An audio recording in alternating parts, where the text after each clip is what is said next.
After the last few weeks didn't look so good for stocks and the crypto markets, there was actually speculation that the tariffs might turn out to be a bit more harmless. But unfortunately, it didn't quite happen as we had hoped. Trump announced all the tariffs here yesterday, and he simply had 4 boards in his hand. And accordingly, okay, he really means business. And these are not just tariffs against China and Europe, these are tariffs against the whole world. We had huge outflows here yesterday. Over $2 trillion flowed out of the entire markets within 15 minutes. Probably also the biggest sell-off we've ever seen. The markets did not react well to this yesterday. I mean, we've seen 47% tariffs on Madagascar now. What the fuck? What's going on here? Yes, it's really intense what happened here yesterday. It was really a battle, I would say. Trump is really serious about the tariffs. We definitely saw that yesterday. And every country basically got hit by it. The countries that are not on good terms with the USA, of course, got hit even harder. And especially the countries that have now imposed tariffs against the USA, they received even stronger tariffs.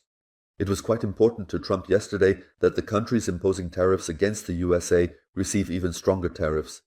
Here is also a list of all the tariffs. Yes, you can simply see that every country got a piece of it. For example, you can see it with China. We have 67% tariffs on goods going from China to the USA and 34% tariffs on US products going to China. So they have, of course, presented it in a way that makes the USA look better, but overall it's quite tough. However, what should be mentioned here is that the tariffs apply to different and individual products. It's not a completely general tariff. Nevertheless, this speaks volumes, and you can tell the USA really means it, seriously. Economically speaking, this doesn't benefit us at all, of course, because the largest bank in the world, JP Morgan, has commented on this again. Due to all these tariffs, nearly $400 billion are collected per year. Because of the tariffs, this means $400 billion that theoretically are missing from the normal economy. And this money is added back onto all the products. This means if a computer becomes 30% more expensive due to all the tariffs, these 30% tariffs are ultimately added back, added onto the goods at the time of sale. Accordingly, citizens in the USA will have many products that are much more expensive. However, the citizens do not have much more money. That means, JP Morgan assumes that we could feel rising inflation in the second or third quarter as a result. Economic growth could decline and we could slip into a recession.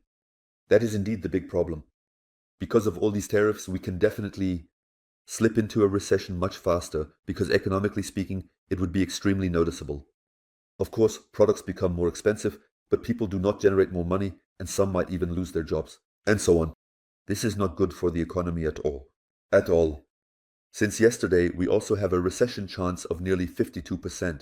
The chance is currently as high as it hasn't been in the last 3 years. That is, of course, not good at all. Accordingly, we are performing as we currently are. And it is naturally difficult for me to remain optimistic in these times. I say that quite honestly. Of course, it's difficult, but still, one must view the whole situation from a different perspective. By now, we have priced in the worst. We have even priced in a small recession. We have now seen quite a bit from Trump, and it wasn't different in the past. Because I have shown you this chart several times now. Here in green, we see the economy. In 2017, when Trump was president for the first time, we also saw strong tariffs there, especially against China. And accordingly, we corrected strongly there. Accordingly, we had fears in the markets, corrected strongly, but that also came to an end. Because after a few weeks, months, these tariffs slowly started to cool down a bit. Gradually, negotiations began and the monetary policy of the USA, the economy itself, slowly started to pick up again. That was back in 2017. The reason why we rose strongly again here, despite these heavy tariffs. And currently, we still know that this strict monetary policy will be abolished by May. And that we will probably also slowly start printing fresh money this year. Money will flow back into the markets. This means that on one hand, we definitely have this high uncertainty with the recession, but on the other hand, we are slowly getting macro data that is getting better and better. Therefore, in the short term, this will probably be a pain. It would be good if we don't slide into a recession here, but rather that everyone just fears it. Because that might also be what Trump and the market makers want, that everyone now falls into fear and panic, and we narrowly avoid a recession. Because that is also the chart that I have already shown you in recent days. I expected that if the tariffs turn out better, we would start to rise slowly now. or if they turn out worse, that we would only start to rise at the end of April, beginning of May, somehow during that period. Because the correlation between global liquidity and Bitcoin is very precise. The correlation mostly ran between 70 and 100%, and 107 days. That's why my speculation was that we would either rise at the beginning of April or moderately at the end of April, because the correlation has a probability of almost 80%, which is already extremely high, so it should not be underestimated. Economically speaking, the USA is definitely fluctuating at the moment, and it doesn't look great.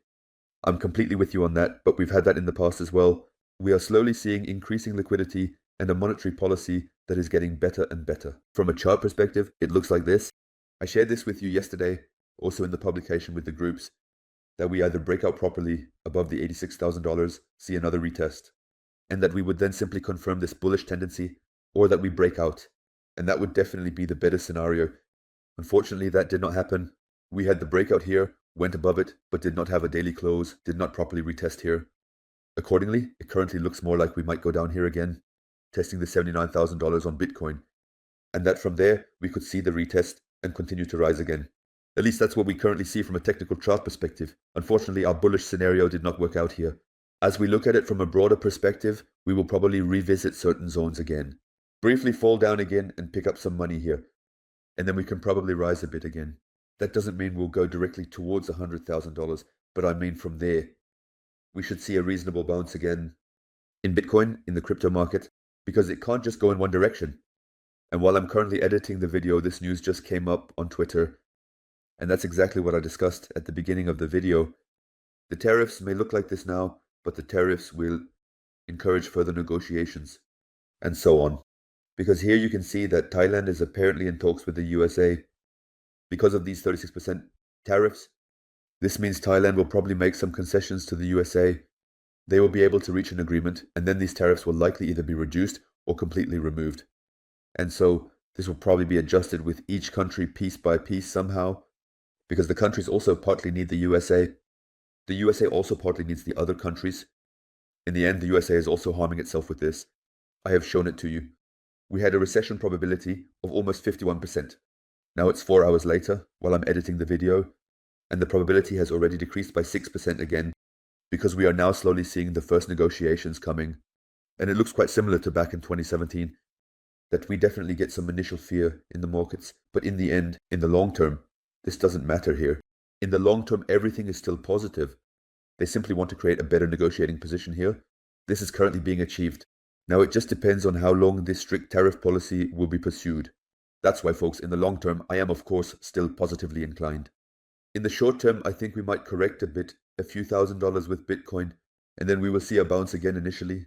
However, I also speculate that we might rise again at the end of this month or in May due to the global liquidity flowing into the markets. And when this initial shock from the tariffs slowly recovers, because in the past everything has also recovered, people were panicking, but that was forgotten after a few weeks. At this point, I thank you for watching. You know what to do. Feel free to write in the comments how you find Trump so far. I know, well, we all hoped for a little more with his presidency in the crypto space, but well, feel free to write in the comments what you think of Trump so far. I would be interested.